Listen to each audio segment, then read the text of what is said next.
15 আগষ্টৰ ভিতৰত ration card থকা সকলো লোকে পাব অৰুণোদয় আঁচনি।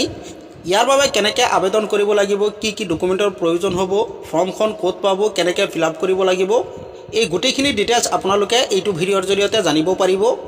মই একেবাৰে সহজ পদ্ধতিত দেখুৱাম, আপোনালোকে ভিডিঅ'টো শেষলৈকে চালেহে গোটেইখিনি বুজিব পাৰিব। কেইদিনমান আগত অৰুণোদয় আঁচনিৰ এনেকুৱা এটা ফৰ্ম ওলাইছিল। এই ফৰ্মটো ফিল আপ কৰি অৰুণোদয় আঁচনিৰ বাবে এপ্লাই কৰিছিল।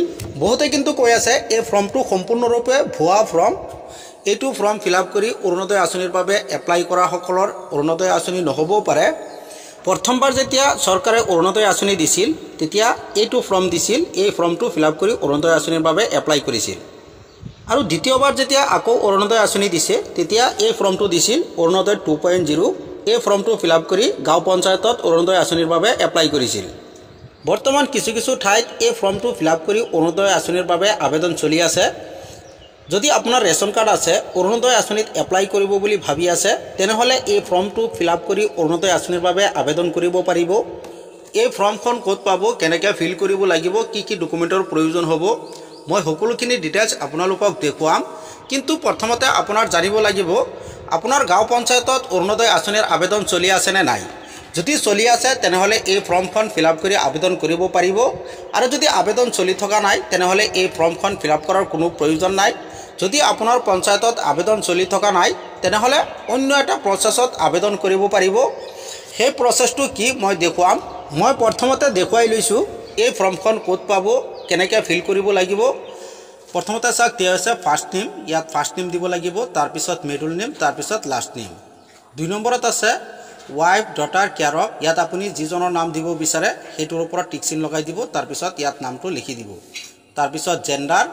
4 নম্বৰত আছে এজ অন 1/1/2023, 1/1/2023ত কিমান এজ আছিল ইয়াত বহুৱাই দিব। তাৰপিছত লোকেলিটি, হাউচ নং, পিনক'ড, তাৰপিছত ভিলেজ/টাউন ইয়াত বহুৱাই দিব। 7 নম্বৰত আছে পুলিচ ষ্টেচন, তাৰপিছত GP, তাৰপিছত LOC, ইয়াত বিধানসভাৰ নামটো লিখি দিব, তাৰপিছত ডিষ্ট্ৰিক্ট, মোবাইল নম্বৰ। তাৰপিছত ইয়াত ফিমেলটো চিলেক্ট কৰি দিব। আৰু যদি দিব্যাংগ হয় তেনেহ'লে এইটো বক্সত টিক চিন লগাই দিব। তলত চাওক 1 নম্বৰত আছে the applicant is permanent resident of Assam, yes no' কৰি দিব। তাৰপিছত the applicant presently resident in Assam, আপোনালোকে এইকেইটা য়েছ ন' কৰি দিব। তাৰপিছত তলত চাওক কেইটামান বেমাৰৰ নাম দিয়া হৈ আছে, য়েছ ন' কৰি দিব। আৰু ইয়াত দিয়া হৈ আছে আপোনাৰ পৰিয়ালত কোনোবাই MLA বা MP আছে নেকি, যদি আছে য়েছ দিব, আৰু যদি নাই তেনেহ'লে ন'টো চিলেক্ট কৰি দিব। 2 নম্বৰত আছে পৰিয়ালত কোনোবাই পঞ্চায়তৰ মেম্বাৰ বা পঞ্চায়তৰ প্ৰেচিডেণ্ট আছে নেকি, এইকেইটা আপোনালোকে য়েছ ন' কৰি দিব। তাৰপিছত তলত চাওক বাকীকেইটা একেবাৰে সহজ, আপোনালোকে এইকেইটা পঢ়ি য়েছ ন' কৰি দিব। আৰু তলত যিখিনি দিয়া হৈ আছে এইখিনি ফিল কৰিব নালাগে, এইখিনি হ'ল অফিচৰ কাম। এনেকৈ আপুনি ফৰ্মটো ফিল কৰিব পাৰে। আৰু ফৰ্মখন ক'ত পাব, এই ফৰ্মৰ লিংকটো মই ভিডিঅ'ৰ ডিছক্ৰিপশ্যনত দি থৈছোঁ, তাত গৈ ডাইৰেক্ট আপোনালোকে এই ফৰ্মখন ডাউনলোড কৰিব পাৰিব। এই ফৰ্মখন ফিল আপ কৰাৰ পিছত Aadhaar card, bank account, ration card copy কৰি এই ফৰ্মৰ লগত গাঁঠি দিব লাগিব আবেদন কৰাৰ বাবে। আৰু যদি আপোনাৰ গাঁও পঞ্চায়তত বৰ্তমান আবেদন চলি থকা নাই তেনেহ'লে কেনেকৈ আবেদন কৰিব, ইয়াৰ বাবে আপোনাৰ ৱেইট কৰিব লাগিব যেতিয়ালৈকে চৰকাৰৰ ফালৰ পৰা নতুন নটিফিকেশ্যন নাহে, অৰুণোদয় আঁচনিৰ আবেদন কৰাৰ বাবে নটিফিকেশ্যন নাহে, আপোনাৰ ৱেইট কৰিব লাগিব।